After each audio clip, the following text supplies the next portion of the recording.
Coming to you live from the land of blooming camas, east of Springfield. Welcome to the Dr. Kitsune, Odd Bob, Uncanny Coffee Hour. Where we're always respectful with a touch of impish irreverence.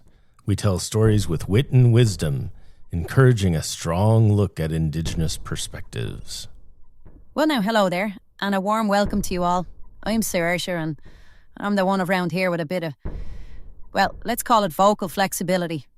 Being a puka, you see, means I don't just tell stories, I become a little piece of them. So if you hear me sounding like an old man one minute and a floaty teeny tiny fairy the next, don't you fret. That's just my way of making sure the tale hits home. It all starts with a little... That's a signal. Means I'm tuning the old vocal cords, or maybe sprouting a new set entirely, all in the service of a good story. Glad to have your company. Brought to you this week by Dr. Kitsune's Red Dead Nettle Tea. 1,000,001 uses. Good for reducing inflammation, lowering blood sugar, and supporting a healthy urinary system. Ever get an unusually stubborn UTI? How about athlete's foot? Give Red Dead Nettle a try. Tastes great. Ever so soothing. Sustainably harvested and sourced. Get some. I had a baby. Get some.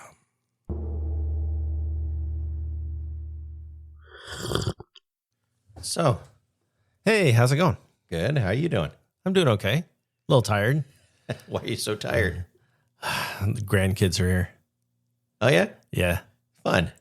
They're fun, but they're exhausting. Well, considering most of your grandkids went down the shower drain, you know. Oh, sweet mother of God. Ara, go on out of that. Yeah, well, okay. Say most of your kids went down the shower drain, not your grandkids. I don't know your kids that well. But Listen to them roaring and carrying on like they've misplaced their grown-up brains and found a bag of sherbet lemons instead. Careful now, lads, or you'll be needing a nap before the sun is high. anyway, so what are you drinking today? I am having espresso with some hemp milk. Hemp, milk, and espresso. Yeah, it just tones it down a little bit, right? I don't want just espresso, and I don't want milk. You know, I mean, gross. Did I see you in that film, Hair? You hippie. Who was the first person to drink something from the teat of a cow? I want to know who that person was. I know, my kids have asked me this. I don't know. I think it comes down to like if you're hungry enough, you're going to try it. You say, why not? I'm just going to go pull on that teat. Yeah, like, well, I mean, imagine that. Okay, let's go back in time. Let's take a trip backwards in time. With all the teats in the world, you decide to pull on a hemp teat. Yeah. Let's say that you're a primitive man and you see off in the distance there's a cow up there on the hill with some big old udders, right? And the cow says, my eyes are up here, guys. My eyes are up here. And then you see this baby calf run over and just start sucking away, getting lots of milk. And you're starving. And you say, I want to get kicked in the head by a cow. And you're thinking, Boy, am I desperate. might not be too bad. I guarantee you, no native person has ever gone up to a bison. Although maybe a tourist would. I mean, it is tourist season now. So do you think it's a European thing? Is that what I you're think saying? it's a purely European thing. In the old days, when I was out in the woods for a few days, my packing list was something like sharp knife, good sense. Maybe Potic blanket if it was winter. I came back with dinner, not just Instagram stories of surviving the wilderness with a heated sleeping bag. Now, you lot are like... You're getting all geared up for your big camping trip this weekend, huh? I saw your pack list: solar-powered phone charger, rooftop tent, portable French press for your gourmet coffee, and enough bug spray to defoliate a small county. Hey, you Blah, enjoy blah, that blah. Wi-Fi hotspot out there in the deep woods behind the campground. Just watch out for those super aggressive squirrels.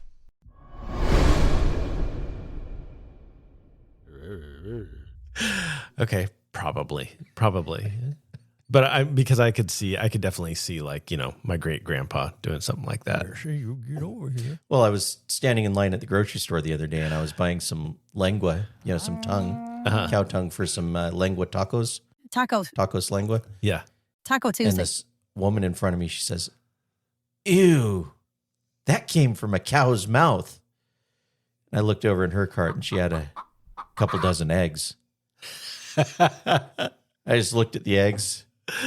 I looked at her. I looked back at the eggs. I didn't have to say anything. The cloacia, Yep. also known as the vent. Cow tongue's not bad.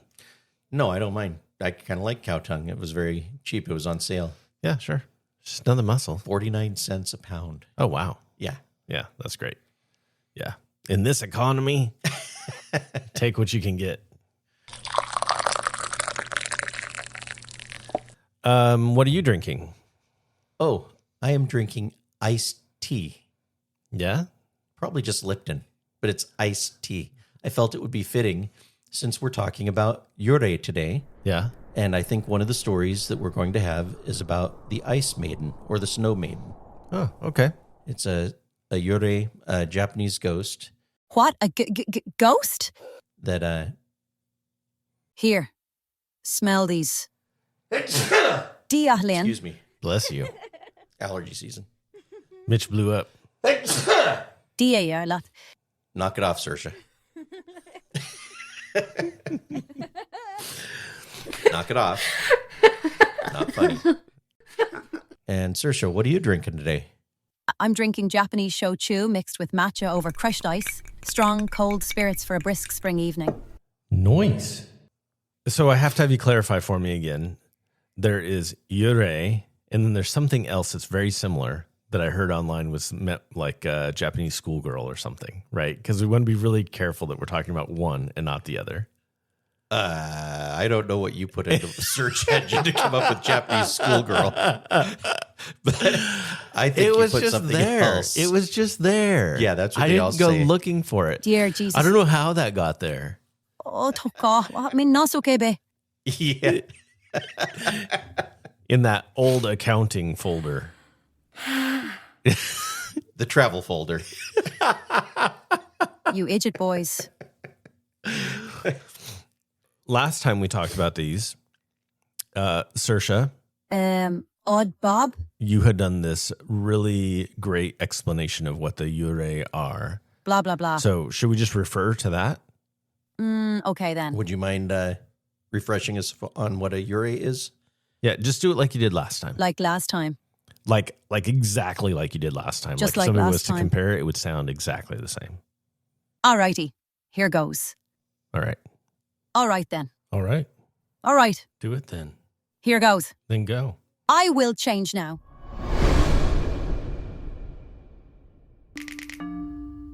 These Yurei, they carry their stories so visibly.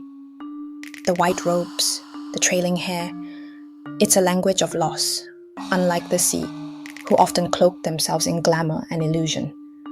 And this clinging to specific places, the jibakurei, it speaks of a deep connection to the land, even in death. It makes one wonder what unfinished business holds them so tightly. Perhaps a bargain broken, a love unrequited. Tales we understand well enough, across any world. Sometimes they are accompanied by hitodama, will-o'-the-wisps. There are various types of Yurei, including onryo, vengeful ghosts seeking retribution. Ubume, ghosts of mothers who died in childbirth, returning to care for their children. Funa Yurei, ghosts of those who died at sea. Zashiki warashi, child spirits that can bring good fortune. Jibakurei, ghosts tied to a specific location. Like ink bleeding into white silk, these Yurei, that dark, tangled hair against the pale cloth, a stark image of sorrow. Like a sigh on the wind.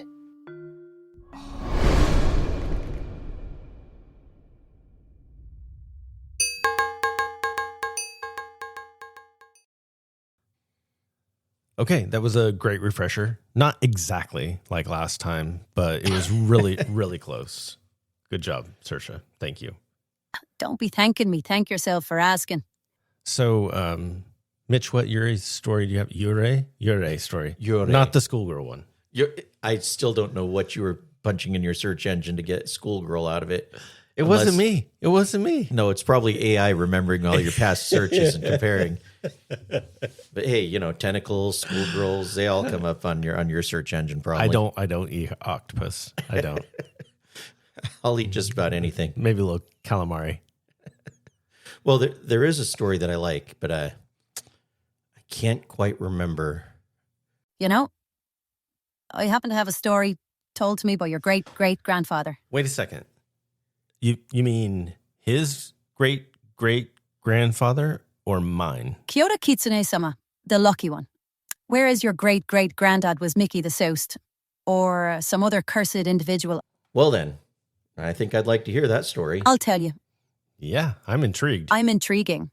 Please, go ahead. Okay, then I will.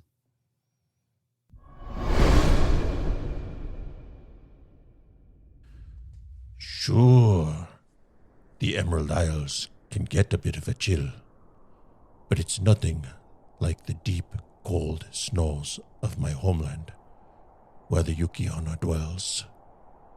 You ask about her, eh?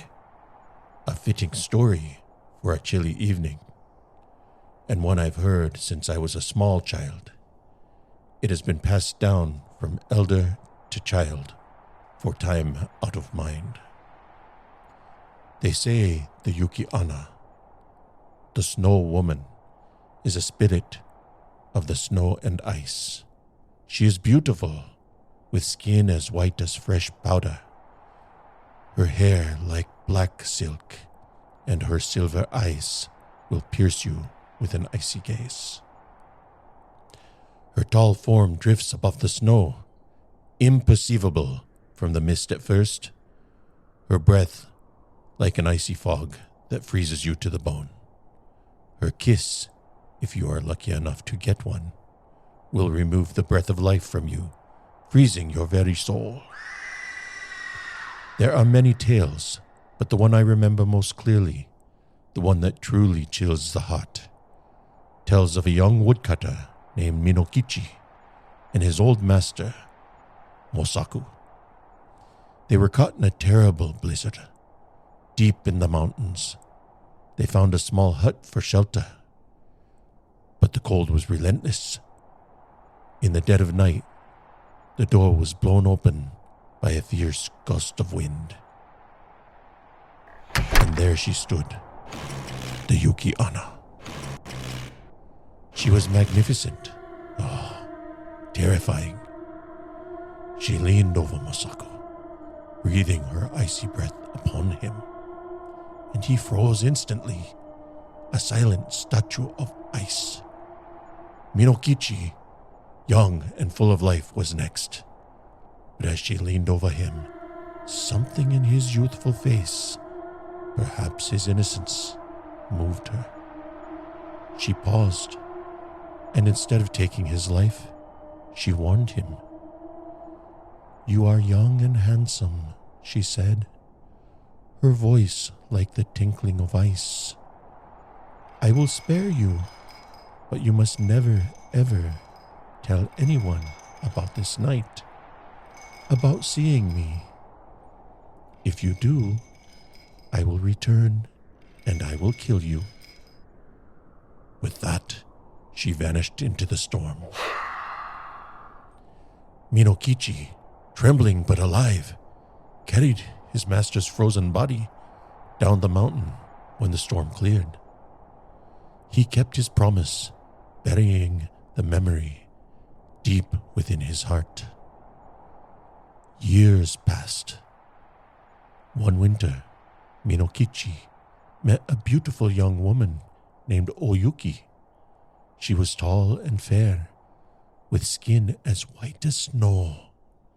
They fell deeply in love and married, building a happy life together, raising 10 beautiful children. Oyuki was a kind and loving wife and mother, and Minokichi never ceased to be amazed by her ethereal beauty.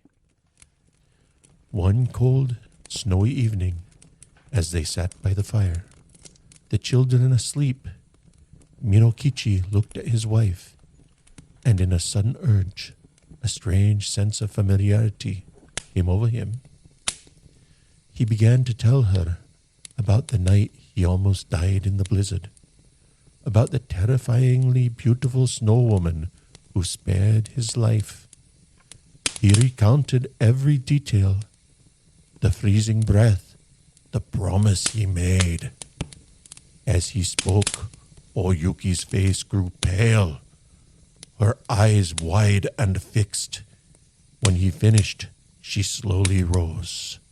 Her voice, usually soft and gentle, was now cold and sharp as shards of ice. "You promised," she whispered, her voice rising. "You promised you would never speak of it. You have broken your sacred vow." Her form began to shimmer. The warmth of the fire seemed to recede from her. "The woman you saw that night," she said, her eyes now truly icy, "was I." Minokichi watched in horror as her features transformed.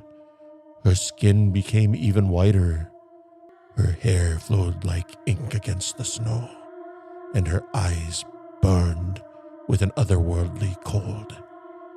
She was the Yuki-onna. "I cannot forgive you for breaking your word," she declared, her voice now like the wind howling through the mountains. "But for the sake of their children, I will not kill you. However, if you ever cause our children any harm, or if they suffer, I will return, and then there will be no mercy." And with that, she dissolved into a swirling mist, drifting up through the smoke hole in the roof, and was gone. Minokichi never saw her again, but he raised his children with the utmost of care and love, knowing that the spirit of the Yuki-onna, their mother, watched over them from the cold, snowy depths of the mountains. So you see, child, the Yuki-onna is not always a purely malicious spirit. She can be beautiful, even loving, but her nature is of the cold, and promises made to her must never, ever be broken. It's a tale to make you appreciate the warmth of your coffee or tea on a cold day, is it not?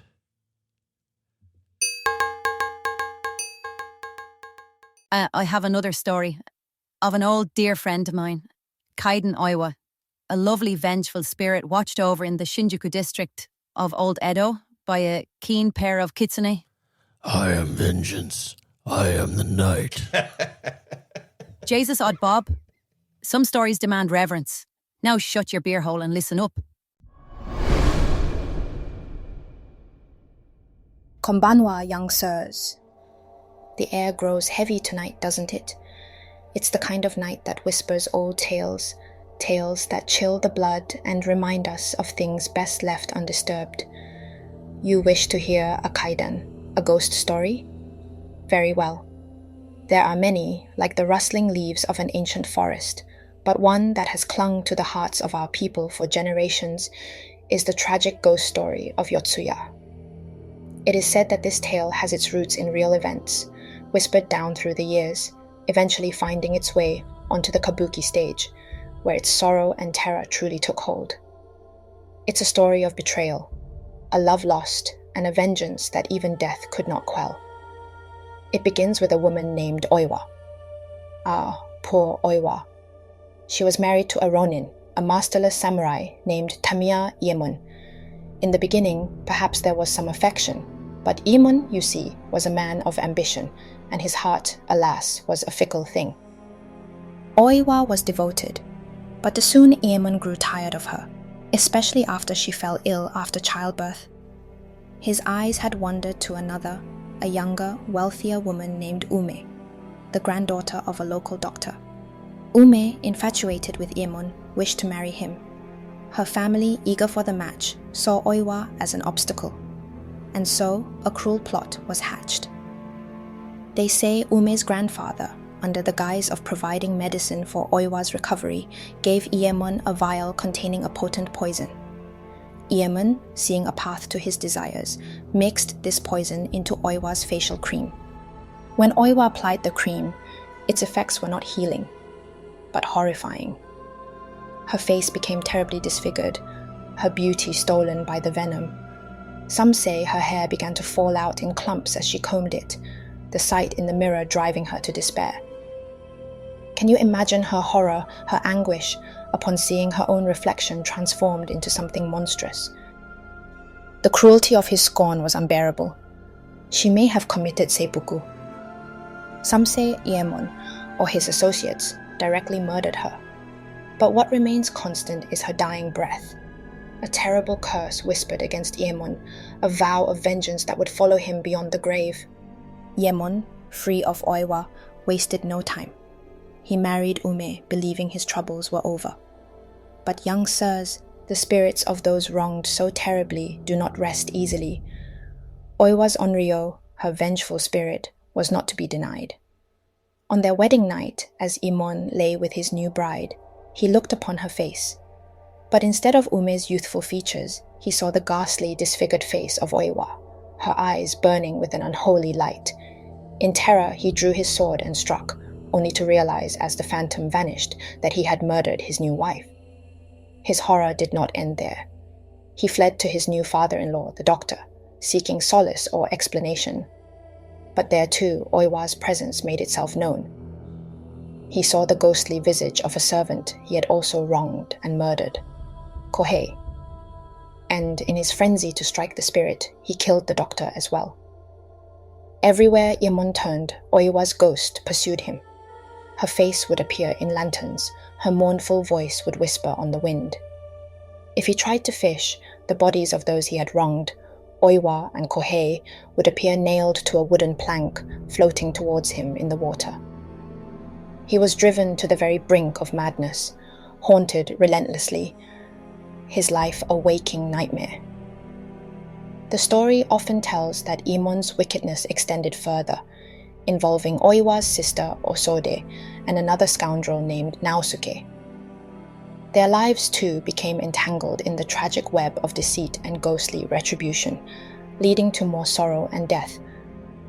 Eventually, Iyemon, a broken and tormented man, met his end. Some say he was killed by someone seeking rightful revenge for his earlier crimes, perhaps a relative of one of his victims, finally bringing Oiwa's curse to its ultimate fulfillment. They say that even now, the spirit of Oiwa is a powerful one. There is a shrine, the Oiwa Inari Shrine in Yotsuya, Tokyo, and a temple, Myogyoji, where she is said to be buried. People say that those who tell her story or portray her in plays must show great respect, lest they invoke her wrath. Such is the power of a soul so deeply wronged. So you see, young sirs, the Yotsuya Kaidan is more than just a frightening tale. It is a reminder of the darkness that can reside in the human heart, and the enduring power of sorrow and the call for justice, a call that can echo even from the world of spirits. It teaches us to be mindful of our actions, for the consequences can be far-reaching, and some spirits never truly find peace. Now, let us hope our own nights remain untroubled. Perhaps a cup of warm tea would settle the chill this story has brought, eh?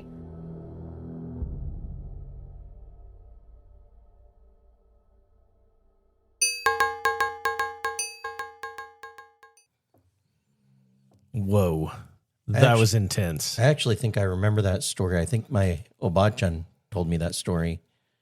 And, it was kind of what do they call that? A cautionary tale. A cautionary tale? Cautionary. Thank you, Saoirse. Yeah. Basically, I think the cautionary tale is don't be a dick. Yeah, totally. I mean, Aemon, what a dick. Yeah. Well, Look, aging is a normal process. It's so lame. It's kind of that, once again, an archetypal story, though, that crosses many cultures. There was a classic film called A Place in the Sun. Mm-hmm. You ever see that film? It's an old one, right? It's an old one, yeah. About I don't remember if it was James Dean or Yeah. someone like that. One of those old time rocker guys that basically he was dating this kind of plain Jane working class woman, and he gets some sort of job at a country club and meets a super rich, beautiful woman. So he takes plain Jane out on a boat and hits her in the back of the head with an oar, killing her. And she was pregnant with his baby, and it was just Right. Not good. You end up leaving the movie thinking, "What a dick." Yeah. Arsehole. Those Yeah, are, my grandpa said something once. He said, "All women are beautiful." yeah. I happen to I believe agree. that. Absolutely. Some are a special kind of beauty, wouldn't you say? Mm-hmm. I mean, I am the shite. Yes, we know that. Thank you. Yeah. Well, so long as we all agree then. Anyhow, so I think that just about wraps up this episode. Yeah, I think so. It's been great to hear a couple of new stories, and I don't know what comes next. More uncanny stories, you dope. Well, I know that we will probably revisit Yurei again in the future because there's so many stories out there, I'm sure. and it crosses so many cultures. You know, the ghosts. Maybe another yokai Japanese yokai. Oh, yeah. for next episode. We've got lots of yokai in the bank. So Japanese yokai. All right. is that even a term, in the bank? I don't have a bank full of yokai. A list of Japanese yokai. I've got a big listing of yokai. How's that? So I made a deposit in a bank that wasn't a monetary bank once. Actually, I made several deposits into that bank. Did was it quite generate a embarrassing. yokai? Burn it with fire. It could have generated many yokai if they didn't destroy them when they were supposed to destroy them. Get the flamethrower in here, boys. It was quite embarrassing. They'd say, "Okay, go in the room. Make sure you fill the cup as much as possible." Only one cup. That's another story for another time, though. Yeah, Just Okay. one cup. Yeah. Just one cup per visit. And with that, I think that we will leave our listeners. Have a pleasant Day. morning, evening, afternoon, wherever you are in your Sleep day. well. Maybe day covers it? Yes. All right then. I need to see a man about a horse, so let's wrap it up. Okay. Well, have Grandpa Spuds do the outro, and then you can see your man about a horse. No, seriously, his name is Alberto. We go way back to... Well, that's another story. Here goes. Thanks for listening. Join us next time for more uncanny chats and coffee and tea. You can find out more about us, read show notes, and get your uncanny merch at www.uncannycoffeepodcast.com. Until next time, remember, Never whistle at night. Eat the feckin' rich. And above all else, remember, We are are not not all all monsters. monsters.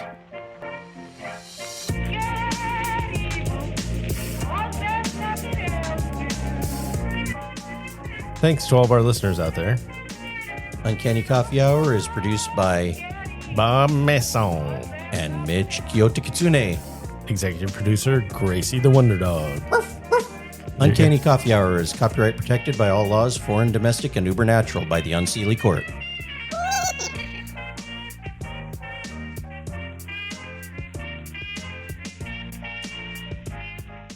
Oh, we need cow sounds for when the guy's trying to drink from the cow's teat.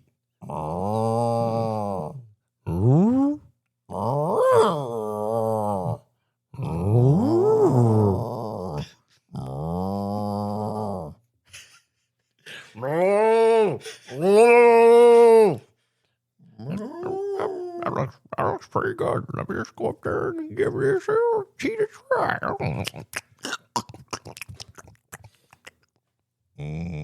Tea.